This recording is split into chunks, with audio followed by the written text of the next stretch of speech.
Welcome to the Gabriel Method Show. I'm John Gabriel, author and creator of the Gabriel Method, a diet-free approach to sustained weight loss. And I'm very pleased today to be joined by Dr. David Perlmutter, who will be discussing nutrition and how it affects brain function, health, and weight. Dr. David Perlmutter is the author of the #1 New York Times bestseller, Grain Brain, The Surprising Truth About Wheat, Carbs, and Sugar, Your Brain's Silent Killers. He's also a board-certified neurologist and fellow of the American College of Nutrition who received his MD degree from the University of Miami School of Medicine, where he was awarded the Leonard G. Roundtree Research Award.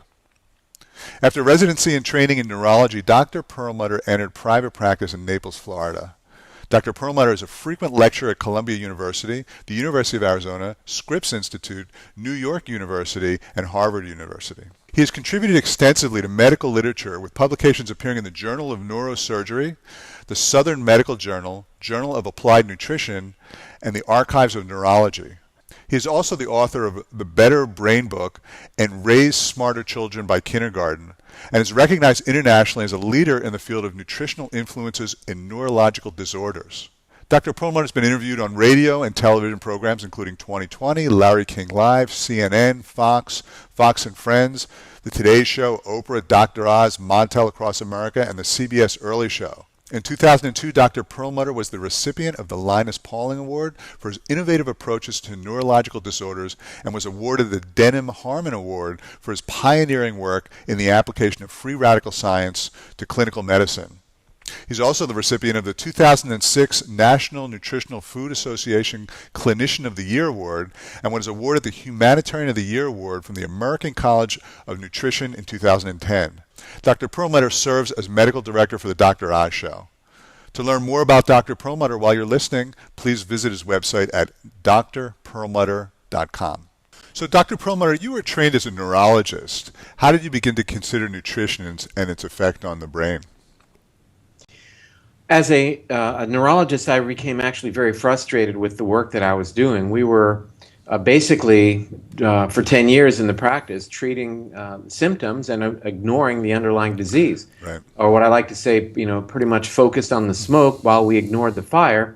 And I began to review the literature and realized that, my goodness, nutrition and lifestyle factors play a huge role in determining what's going to happen to a person's brain. So, I decided to kind of make it my life's mission to bring the notion of preventive medicine to the field of neurology. And it turns out, the brain is actually very, very available to be changed in terms of its destiny based upon lifestyle choices. Wow. So you wrote a book about the harmful effects of wheat, carbs, and sugar on the brain. Can you give us an overview of what it is that's wrong with that and what's happening in our brain when we eat those foods? Well, I think most importantly, we understand that right off the bat, a high carbohydrate diet is nothing that humans have ever consumed for more than 99% of our existence. Right. The genome that we have, our DNA, responds to our food choices either in a positive or a negative way. When we target our genome with foods to which it has never been exposed, it causes expression of genes that are maladaptive, basically that are bad for us. So let's first tackle the idea about carbohydrate. Humans have never eaten carbohydrates, certainly nothing like we're doing now. Most of calories throughout our existence has come from fat. And how incredible it is that as you and I have this conversation right now, just 3 days ago was the announcement of a huge 500,000 participant review study showing that, in fact, saturated fat is completely unrelated to heart disease. Yeah. The damaging effects of carbohydrates really have to do with their ability to bind to protein. It's a process we call glycation. When sugar binds to protein, it does two things that are damaging. Number one, it increases inflammation, and number two, it increases the production of chemicals called free radicals, which really underscore all of the degenerative conditions that you don't want to get, not just of the brain like Alzheimer's, but heart disease, diabetes, cancer, autoimmunity. So reducing carbohydrates reduces that process of protein binding to sugar called glycation and sets the stage for just a healthier existence. Last year, in August 2013, in the New England Journal of Medicine was a very compelling study demonstrating that in just very mild elevations of blood sugar, even well below the range that characterizes diabetes, are already correlated with a dramatic increased risk for becoming demented. Just applying a measurement of blood sugar, and blood sugar reflects your diet. So Right. nothing exciting there. And studies dating back to 2005 have clearly demonstrated a strong correlation between blood sugar and brain shrinkage and risk for dementia and shrinkage of the part of the brain that deals with memory called the hippocampus. Just in 2012, in the Journal of Alzheimer's Disease, was a very compelling report demonstrating that individuals favoring a high-carb diet have an 89% increased risk for dementia in comparison to those whose diets are higher in fat, whose risk for dementia was actually reduced by about 44%. Now, to answer the other question that you posed, what is all this talk about gluten and gluten-free this and that, and is this just a popular fad, or is there some science behind it? And, in point of fact, if 30% of individuals in Western cultures have opted to choose gluten-free foods, it's got to be more than a fad, that a current a rave that people are involved in. There's got to be some response that they're getting. And in fact, the responses that people are getting in terms of improved energy, reduced inflammation, improvement in things like joint pain, cognition, depression, sleep, libido, ADHD, to name a few, are really based on very good science centered upon the notion that humans have never eaten this very foreign protein called gluten, and that when we do so, we introduce a foreign protein into the human physiology, and our natural and normal response to gluten is to produce inflammation. Yeah. Because it's a foreign body, basically, and anything that's foreign is going to produce an That's inflammatory right. effect. And the notion that people often ask is, well, gee, haven't we always eaten our daily bread? Haven't we always eaten grain? And the answer is no. We've never done that. I mean, they say, well, it's in the Bible, for crying out loud. How can you say that? Well, the Bible was written how many years ago? Right. Compare that number, I guess, 2,000 years ago. Compare that number to the 2 million years that we have walked this planet, and you'll realize that virtually we've never consumed carbohydrates to any significant degree. We've never eaten bread. We've never eaten wheat because it was never here. It's a brand new introduction into our physiology. So many of us, we're led to believe that we're raised on carbs, toast for breakfast, sandwich, pasta, that it gives us sugar, that in fact our brain feeds off of glucose and sugar, and if you look at the food pyramid, it says the bottom part of the pyramid, the largest part is grain, as if it's some essential part of our life that we can't live without it. So it's very confusing for us to try to understand, that sugar on the one hand is something our brain feeds off of, but on the other hand, actually eating the sugar is not good for you. I wonder if you can talk about that. Well, there are a few good points that you raised. Yes, the brain metabolizes sugar when it's around, but the perfect fuel for your brain is fat, as it is for every cell in your body. Okay. The human brain thrives when it burns fat. When you shift your metabolism over to one that is what we call keto adapted, meaning burning fat instead of carbs, and that may take a couple of weeks, your brain will just absolutely become invigorated. There is actually here in the States a medical food that's allowed by the FDA that does exactly that. It powers the brain with fat, getting it away from this notion, getting us away from the notion that we need sugar to power the brain. So fat is a superfuel. Yeah. Fat has been what has powered the human body and the human brain, again, for a couple of million years.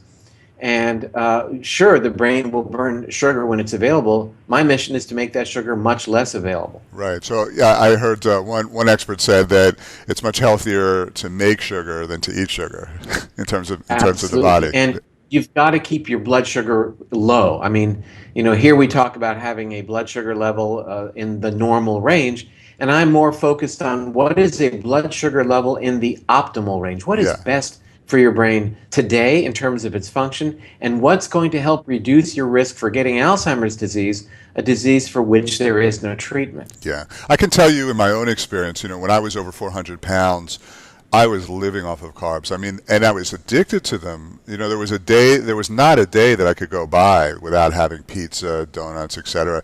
Little by little, as I was losing weight, my body actually started rejecting them. It became a very natural process, and that was, you know, it's been 10 years for me now that I don't crave any grains, any sugars, any of those things. It's been a total reversal, and the energy levels that I have are through the roof compared to Absolutely. what I used And to your have. brain is a very energy dependent organ. Yeah, You know, as you and I sit here and have this conversation, 25% of our resting energy consumption is happening right up here in the computer. So it's a very energy utilizing organ. And that said, the most efficient source of energy in human physiology is fat. And, you know, the changes that you underwent were obviously, you know, dramatic. I mean, I looked at your before yeah, and after pictures on your website, yeah. and anyone can do that. That's what the empowering part is. And when you're powering your body with carbs, you're messing up your brain. That's the take-home message. It's really exciting to hear you say this. I actually kind of get goosebumps when you say that anyone can do it, because I firmly believe that this change, it wasn't something that happened inside me, that there's something unique to me. It was just a process of changing. And from a weight loss perspective, one of the most exciting things about using fat as fuel is that your body, once your body is adapted to using fat as fuel as opposed to sugar, you become more efficient at burning fat. No question. So when you need fat, you've got all this extra fat that you're carrying around that your body can tap into anytime it needs. But the point is, and the reason people cannot lose weight are, number one, they've bought into this low-fat, no-fat craziness. Right. That's what commercial weight loss programs talk about. Right. But here's the science behind it, and that is the reason people maintain and manufacture fat and can't lose it is through the action of insulin. Insulin signaling, the role of insulin is to cause us to lay down a layer of fat so we can make it through the winter. When you eat fat, you don't stimulate the production of insulin, so you don't store fat and you don't manufacture fat. So while it sounds ironic and paradoxical, if you eat fat, you get thin. Yeah. Who knew? It's carb signaling that makes you fat. Right, and to take it a step further, when you eat sugar all the time and carbs all the time and elevate your insulin levels, you develop insulin resistance, which causes your insulin levels to be chronically elevated. And not only is insulin a fat-making hormone, it stops your body from burning fat. It'll stop your body from producing the fat-burning hormone. So you actually lose the ability to burn fat. I heard one expert talk about, going back to the food pyramid, said that if you want to look like a pyramid, eat the food pyramid. That's right. And you have to understand that the food pyramid was brought to you by, sounds like a commercial, brought to you by the U.S. Department of Agriculture. Right. Now, what does the U.S. Department of Agriculture Dairy do? and What's the agriculture, mission statement? It is their job to help farmers sell this stuff. And what better way to sell it than to get consumers to buy it? Right. So at the very top of the food pyramid, as you'll remember, is a little lonesome bottle of olive oil. And that is your friend. It's pure fat. It's what we desperately need. It's what we've always eaten. So, you know, it's the difference between looking at the weather outside and having a discussion about the climate. Exactly. It's the big picture. And people have to get that literally through their heads, that it's time to give the body back what it desperately needs. And to be clear, I'm not opening the door to all fats here. There are some dangerous, damaging fats out there. So that's what I'm going to ask you, because when you look at this, when you look in the perspective of we've been around for 2 million years idea, and there's certain foods we're eating now that we have never eaten before. When you look at it in terms of fats, I'd like to know from you if you could tell me, what are the good fats? What are the fats that have been around for years that our body knows how to handle, that cause all the good things? What are the bad fats that we have just kind of invented now and our bodies don't know how to handle?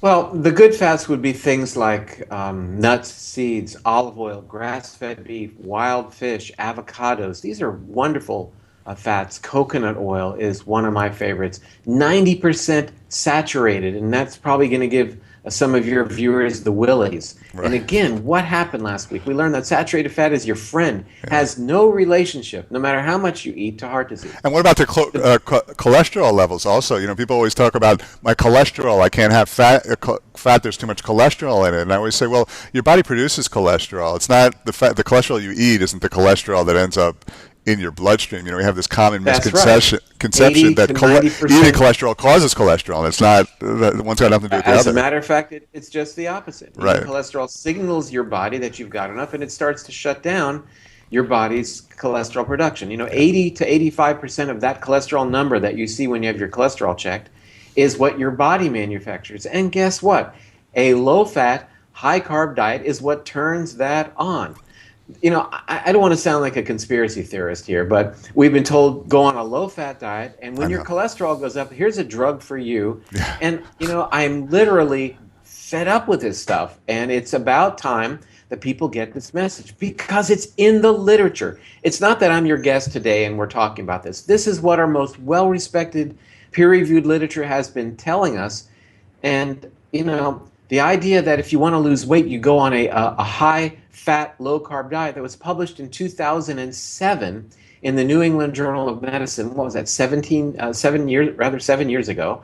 And 2008 in the Journal of the American Medical Association. Yeah. They showed us that the most persistent weight loss and the most dramatic weight loss, the best improvement in triglycerides and LDL and markers of inflammation like C-reactive protein are in people who eat more fat. Right. So it's time to realize that we are all fatheads and we need to cultivate the fat that goes into our brains. Right. And so just going back once again to the fats that we should avoid and the reasons we should avoid them, I'm wondering if you could just tell us again what those are. Well, most of the fat that people are consuming are the vegetable fats, Yeah. the soybean oil, the corn oil, canola oil. And I don't know where to begin, but I guess I'll begin with the omega-6 part of that story. These fats are very rich sources of omega-6, which is very pro-inflammatory. Beyond that, there are enzymes that our bodies use to metabolize fat. These are called desaturase enzymes. And oddly enough, these same enzymes are shared in the metabolic pathway between the good omega-3s and the bad omega-6s. So that when you have a high level of omega-6 consumption, you're robbing the enzymes from the omega-3 pathway that your body needs to metabolize these life-giving omega-3s to make things that your body needs, like DHA. So fundamentally important for your brain. So the more the more omega-6s you have, number one, you dramatically induce inflammation, which is the cornerstone of Alzheimer's, heart disease, diabetes, autoimmune disease, cancer, and everything you don't want to have. And obesity, I'll just add. And obesity, right. And number two, you are consuming an oil that is derived by and large from a genetically modified product like soy or corn. And whether you choose to believe that GMO is inherently bad or not, I'm not sure that there's much argument there. But when you buy those foods, you're voting with your pocketbook saying, let's bring on the GMO more and more. So in any way you look at it, these dead oils that are in bottles on the grocery store shelves and don't ever go bad because they're so powerfully modified that they don't become rancid, are awful things to incorporate into your physiology. But live oils, freshly pressed olive oil, coconut oil, eating foods that are rich in oil like coconut itself or even avocado or fish. These are wonderful things, finally giving back to your body what it needs to repair itself, to reduce inflammation. And these oils send a powerful signal to your brain and your pancreas to shut down, number one, your appetite, and number two, your production of insulin, which, as you correctly described earlier, is the cornerstone of making fat. Yeah. It's almost like that, Woody Allen movie Sleeper that came out. I don't know if you remember Sleeper that came out in the 1970s. I absolutely do. I remember every Woody Allen movie. So he woke up 200 years later, and it turns out that everything that we thought was bad for you is actually good for you. Like McDonald's is great for you. Like, we're going full circle. We're going full circle. We haven't gone to McDonald's being good for you, so I don't want to say that, but we've gone full circle in terms of this fat thing because we went through this whole phase through the 80s. It's low fat. It's low fat. Get this yogurt. It's low fat. Well, it's full of sugar. Low fat Oreos. Low fat rice crisps. My father used to eat these rice crackers all day, and just because it had zero fat, and he had zero fat in his diet. That was his thing, and he was always struggling. He was struggling with inflammation. He was struggling with chronic pain. Unfortunately, because we were all led to believe that fat was bad. Fat made fat. And what was the answer? Take a pill. So you went high carb, low fat. You became diabetic. You went on drugs. Unfortunately, the pill that he took was Vioxx, which is a non-steroidal anti-inflammatory, which causes heart attacks, and he got a heart attack and died. Yeah. Well, I actually had a conversation with somebody just today about that medication. But when you follow the government-recommended low-fat, no-fat program, you will by default increase your carbs dramatically, and it'll kill you.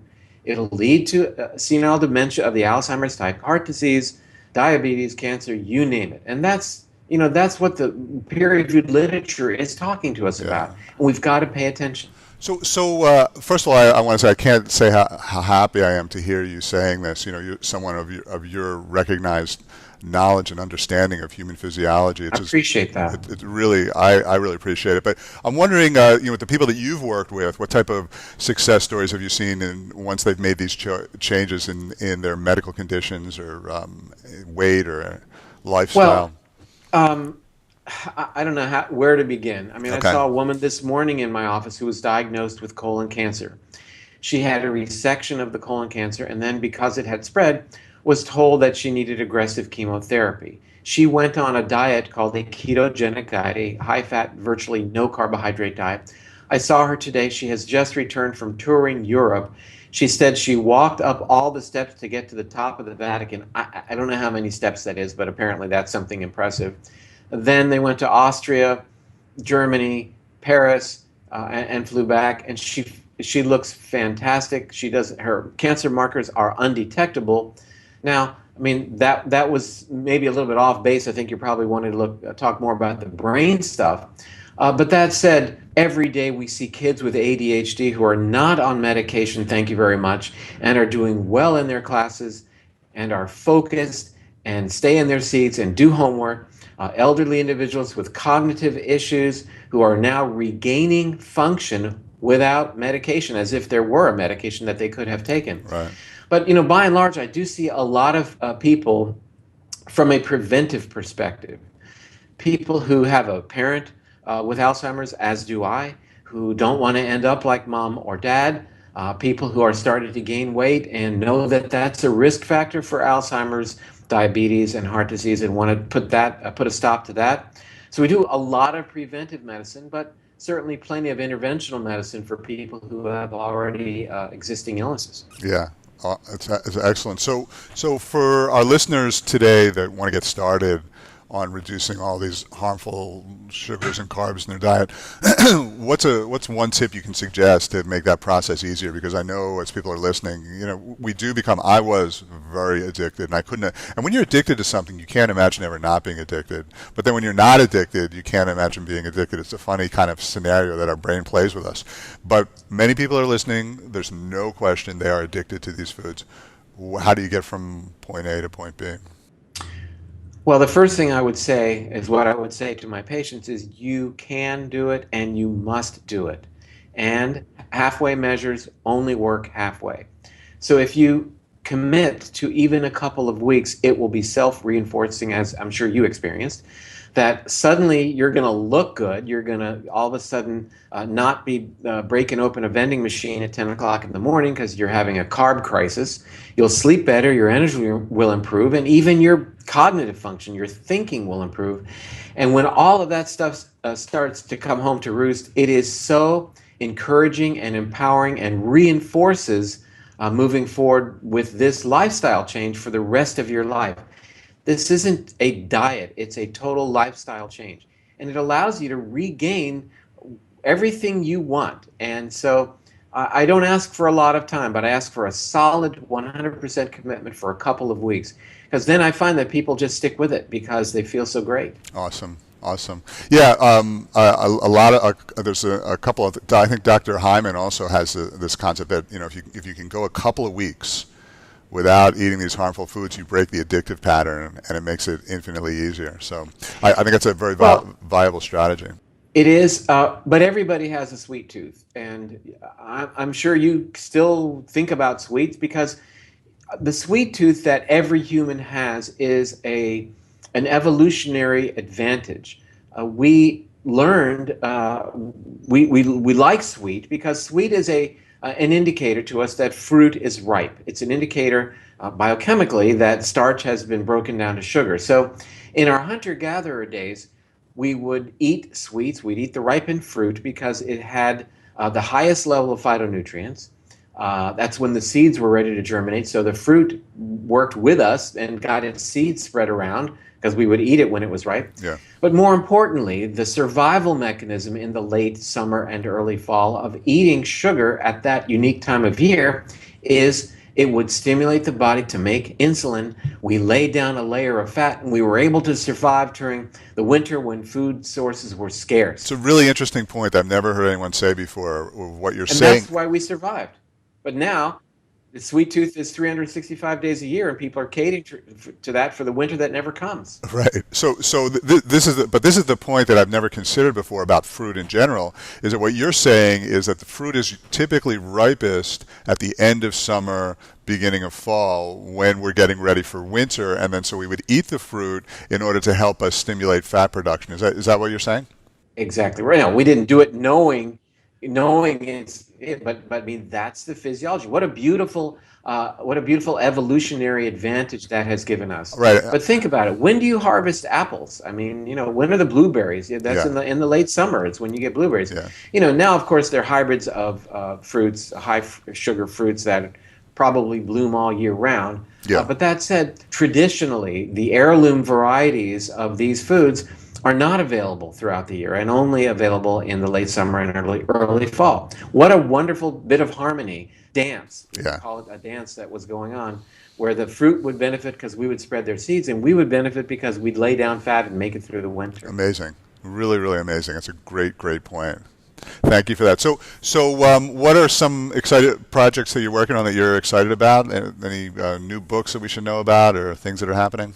Well, I've just completed the manuscript on the Grain Brain recipe book, so I'm just Excellent. submitting that as of tomorrow afternoon, as a matter of fact. Excellent.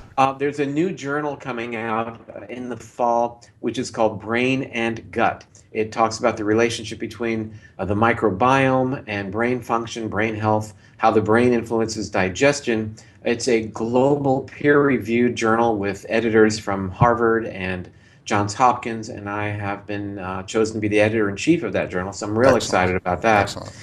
And then I am working on the outline for my new book, and you're going to have to stick around for that because I'm not going to be able to break the code on that one just yet. But I can tell you, we sort of already talked about it. All right, excellent. I'm looking forward to it. So, Dr. Perlmutter, if people want to learn more about you and your work and get connected with you, what's the best way to contact you? So, if you can publish my website, which is drperlmutter.com, drperlmutter.com. Okay. Facebook, I post every day, and that's David Perlmutter, MD, on Facebook. My book is Grain Brain. It's being published in 21 countries, so that's available now worldwide. Those are the best ways to track me down. Okay, excellent. Well, I really appreciate your time, your expertise, sharing it with us. I love the information that you're sharing with the world. It's a really, really powerful message. And coming from, a doctor of your level of qualifications and recognition, I can't tell you how much I appreciate it. So, well, I appreciate the opportunity. Thank you for having me. My pleasure. Thank you. Take care. Bye-bye. Okay, thanks everyone for listening. I think Dr. Perlmutter's message is really, really powerful. The foods that we ate for countless tens of thousands of years are not the foods that we're eating right now. And the foods that we're eating right now are causing huge, huge problems. Fat does not make fat, but fat, if it's the right kind of fat, actually helps you lose fat and stay healthy and fit and increase brain function. So definitely get his book, Grain Brain, and go to his site and follow him because the information that he has is truly tremendous. So thanks very much, everyone, and I look forward to speaking with you soon. Take care.